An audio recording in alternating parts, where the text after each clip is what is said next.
Reform's new shadow chancellor said he will diffuse the benefits bomb in a speech that could easily have been delivered by a Tory. We grilled both Robert Jenrick and Nigel Farage about whether their plans have dropped populism on purpose so they don't spook the markets. When Reform comes in, if it reimposes the cap, they're taking £440 a month away from 500,000 people who I would wager are likely to vote Reform.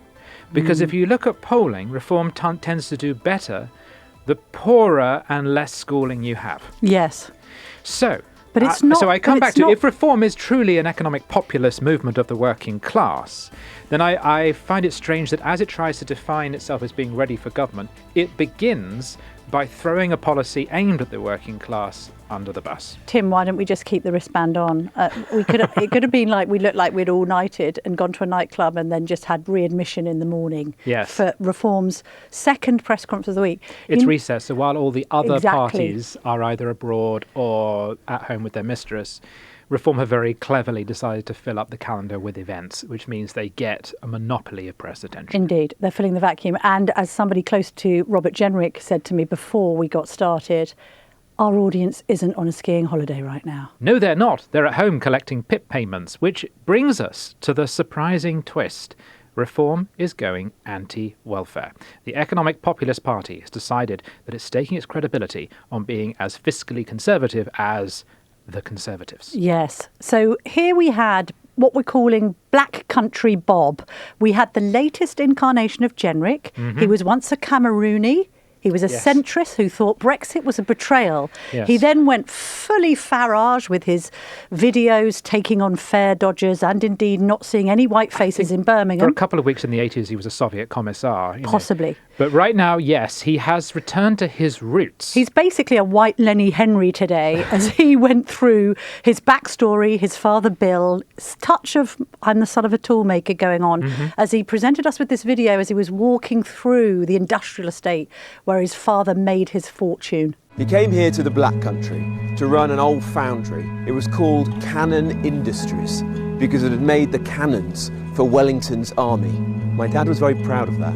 Most of that industry is gone now, and with it, a lot of history, sense of identity and pride.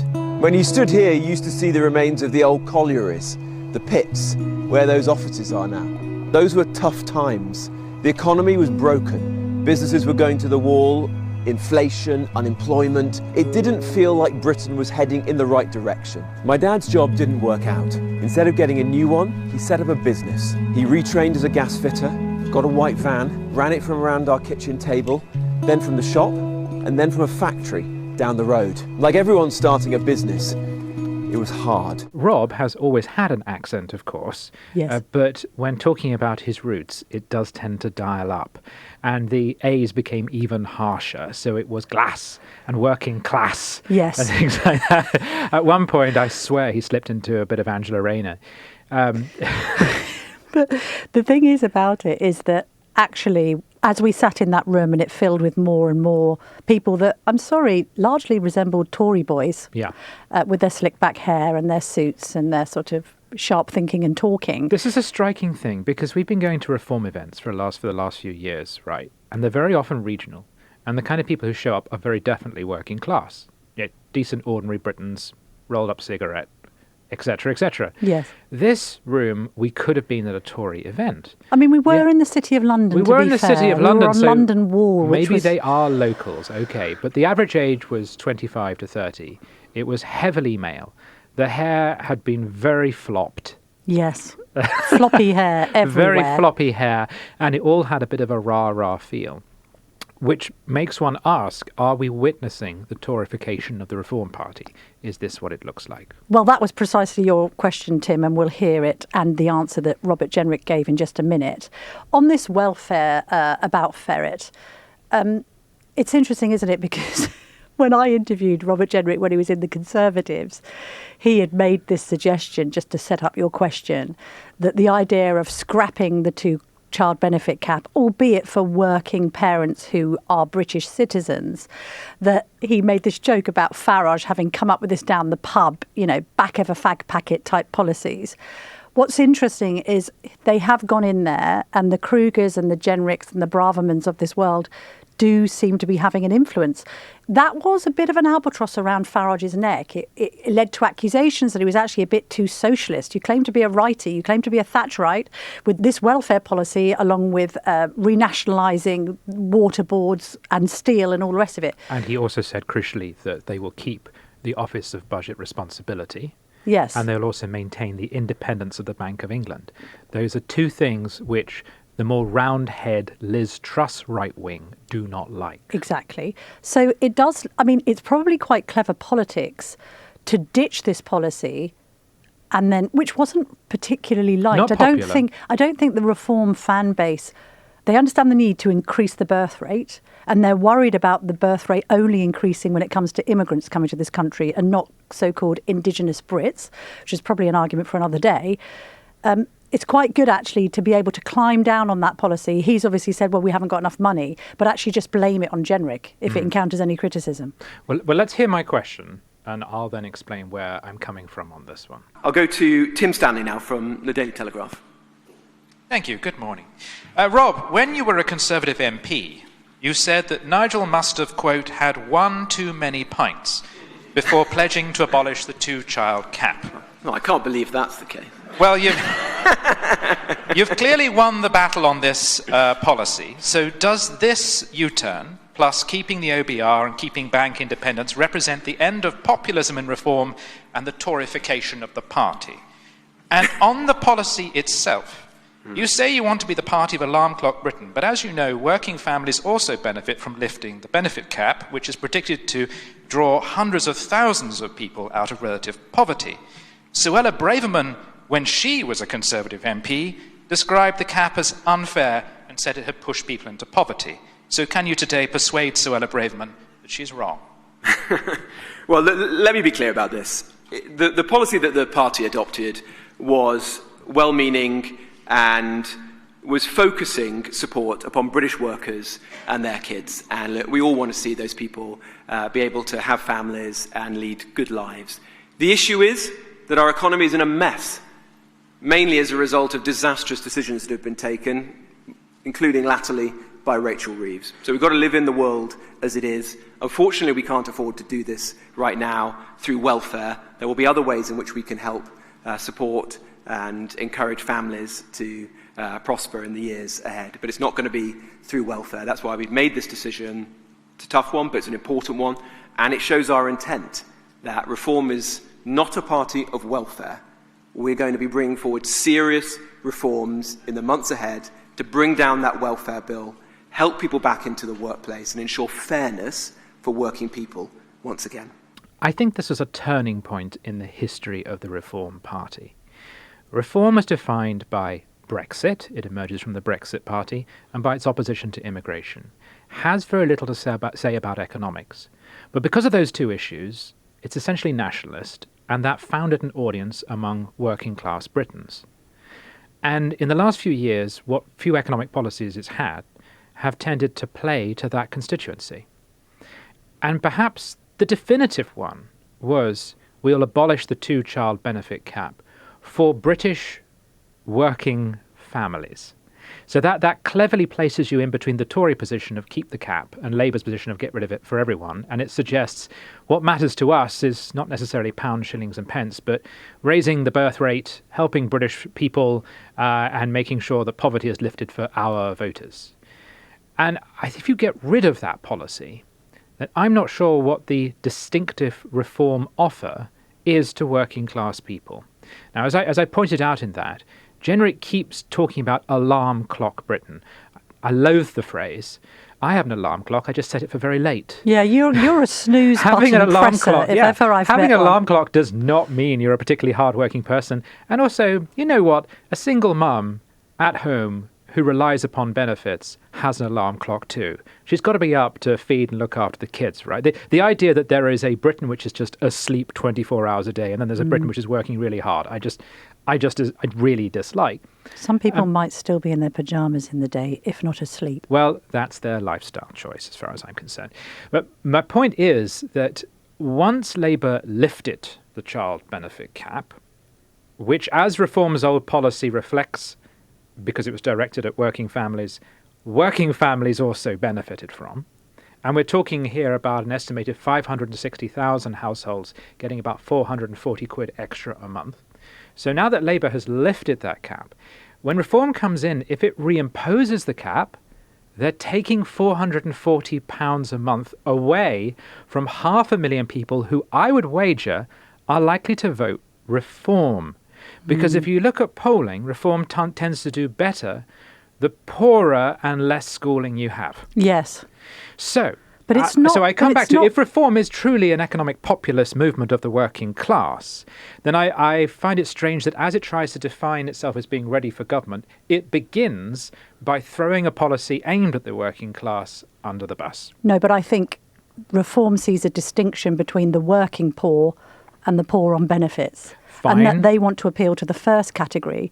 And the first category is as angry about people in their neighbourhood on benefits not working while they go out and do a daily grind. Especially if they're foreign born. Fair enough. This is exemplified by the bricklayers filming the videos on Instagram, having a laugh about, I have to get up at 6 a.m. so that I can keep people on benefits in Britain. That's who they're appealing to, knowing that there's also red wall to blue wall appeal, because the middle classes who get up and work for a living, albeit perhaps from their posh front rooms on their very expensive computers, also hate people who they think are on the take. Yeah. So you can see, I take what you're saying. I think the more fundamental question for Reform, and then this leads to the question that we then asked Nigel Farage as he went to the back of the room after Jenrick had spoken for quite great length to answer a few questions, is Jenrick saying, well, we're going to conserve the good things but be radical on the bad things. So I just felt that we sat there listening to a speech that either a reformer or a conservative could make, and there was no distinction really in any of the rhetoric that we've ever heard from the right, but that Reform will just have to make this a question of delivery. Jenrick was delivering a conservative speech. I'm sorry, he was. Farage disagreed with me on this later. Yes. And this is all about, well, can you implement it? But we still can't escape